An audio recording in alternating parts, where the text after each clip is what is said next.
sitting here and I was looking at I learned from my experiences, you know. And I feel like that's very important. Are we truly learning from our experiences? You know, if you find yourself, and this is a good way to know, if you find yourself waking up day after day and you're like, I am so tired of living the same life daily, day in and day out and day in and day out. Yeah. You know, you may not be learning from your experiences. You know, a lot of times when you have to go through a lesson over and over and over again, you know, you feel like you're going through a cycle that's just so repetitive and you can't get out. You feel like you're in that washing machine on a spin cycle.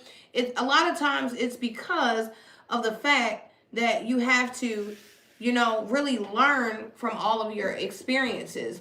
If you haven't learned from something, then you have to go through the lesson again. You know, kind of like it's not like, you know, how in school nowadays they say pass everybody. Well, back in the day, if you didn't pass that grade, you had to stay until you got it right. And I feel like, you know, someone could be going through this kind of situation where, you know, you could be feeling like I'm waking up and, you know, life is just, it's a repetitive cycle. I'm tired of the same thing.